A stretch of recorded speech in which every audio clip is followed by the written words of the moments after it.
The KC Cup has started. It's about time to start bringing out some meta decks and just trying to get to D level 20. Like right now, I already auto-qualified, but I do want my 100 wins. And then also there's just a ton of gems to be earned by getting to D level 20. I'm only level 9 right now, but I'm at 0 losses so far, so I'm doing pretty well. So I think Red Eyes, like if you can get your hand on the 3 Gozuki, I feel like this is the deck that you should be using. It's super consistent, even if you get a dead hand, it gets fixed pretty often before you'll lose. Or at least it could still have a chance at competing. So far the decks I have been versing haven't been amazing, but if you don't have 3 Gozuki, I guess you could try making an Ancient Gear Golem deck. Like that's the easiest to make free to play deck. And then of course Cyber Angels would be the other recommended tier 1 deck. Like Ancient Gears is probably like just below those two, so it's definitely not bad. Actually, let's take a look. I actually made a free-to-play version of Ancient Gears. The Mirage Dragon may seem redundant, but it actually really helps out, and I do have an example of why. 3 Sergeant Electro is definitely better. And then once you have 3 Sergeant Electro, 3 Rare Metal Morph works extremely well in this deck. Usually 3 Econ in pretty much every deck is really good right now because it counters Cyber Angels, but also has tons of utility for tons of other things. Wall of Disruption, pretty much the best card in the game right now, but most people are trying to play around it as much as possible. So it makes it slightly worse, but it is meta defining. Curse of Anubis can dodge Wall of Disruption, so that's why I like it in Red Eyes and in Ancient Gear. And also you could use it offensively by making them go into defense mode and they're at 0 defense. So anything can get over their monster, like even Bacon Saber. Or Mirage Dragon, or whoever you're using. Let's see. Yeah, this is definitely like the cheapest version of the deck. 3 Sergeant Electro, getting rid of Metal Morph, and probably like 1 Wall of Disruption. To use 3 Rare Metal Morph could be good for Ancient Gears. But let's get into some Red Eyes replays. I personally like 2 Insight. Some people will run 3 because you'll draw on the Insight more often, but it's gonna be a brick super often, and the 3rd Insight will 100% guaranteed be a brick.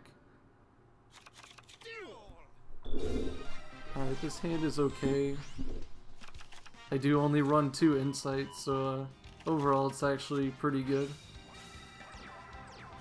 Like starting off with Bacon Saber isn't that bad if you don't start with a Gozuki or a Samurai Skull.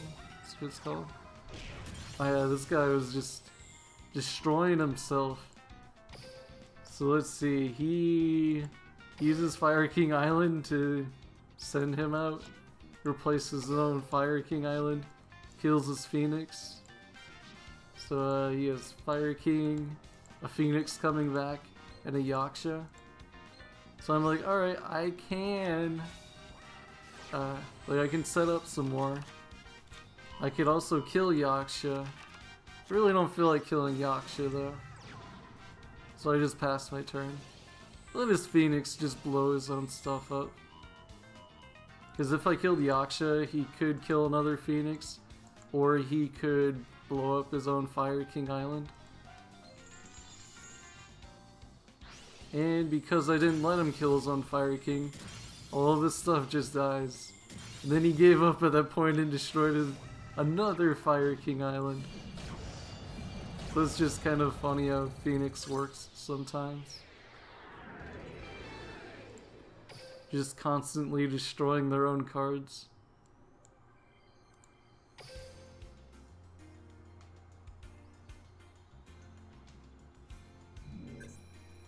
Phoenix usually struggles with stuff like Red Eyes. That's how it always felt. Alright, so really sure this guy's gonna be Ancient Gears.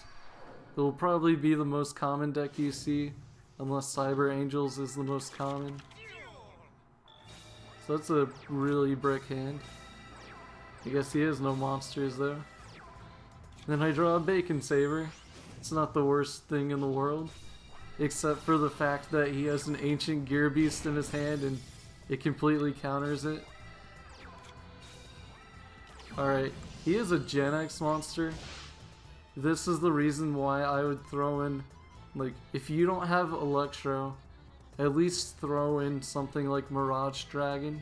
That way you're not forced into playing around Wall of Disruption.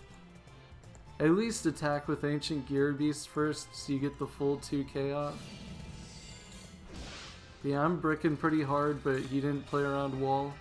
So Wall just completely ruined his field. Get an Insight that fixes my hand pretty decently. Of course I want to start getting some damage out. He has Super Rush. Wasn't that worried about it. I do have a Bacon Saver in my grave, but it's negated by Ancient Gear Beast. Even if Ancient Gear Beast leaves the field, it's just negated forever. So I don't use it at any point here. That was pretty annoying, but to be expected. Metal Morph's a good card. Then I draw a Zombie Skull. Send out a Gozuki, banish that Bacon Saver that I can't use, special summon Red Eyes. I have anti-magic arrows in my hand since the very beginning. Then we have 4,700 attack, minus 600 from these two, 4,100, that's game. So that's, it's like, anti-magic arrows can be a brick at times, but very, like, extremely often, it just wins you the game. Or at least sets you up to win the game. Like, without anti-magic arrows there, my board would still be pretty good, but I'd have to kill a Metal Morph dude before anything to make sure my Red Eyes is safe. But, it just wins me the game early there. Or at least kind of really guarantees it. Alright, another pretty bricky hand. I do draw into an Insight though. That mostly fixes it.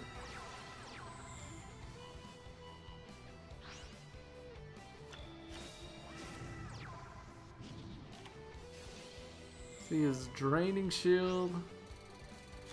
Some of these decks were really weird. Another Draining Shield. He's got a lot of life points. So going for like a anti-magic arrow play early on, while he still has 9,400, isn't that great of a play. Apparently he had nothing to defend there. Brings him to 7,000. Here I'm thinking like, well, maybe I could use anti-magic arrows. Maybe his Wall of Disruption. He ended up not having it here. I had Curse of Anubis set though, and you'll see why it's good versus Wall of Disruption. Alright, beat down. Not enough for lethal. He did have Wall of Disruption. I chained Curse of Anubis to it. All my stuff goes into defense mode, and then Wall of Disruption goes off. Nothing of mine loses attack. Here he starts to get impatient or greedy or whatever you want to call it. Bacon Saber stops that. Enemy controller could stop that, but I prefer him to be an attack. So I had a lot of options there. Alright. So beat down, anti-magic arrows, and that's lethal because he stayed in attack mode. As long as he didn't have a Karibo. Either way, he was going to take a lot of damage and probably lose the turn after. Just depending on what spell and traps he had. It was most likely over. So anti-magic arrows is a really good game ender. And if they're using something like statue control or have some Electros pinning your stuff down, it's a really good way to just get over it, even when they still have a bunch of defensive stuff.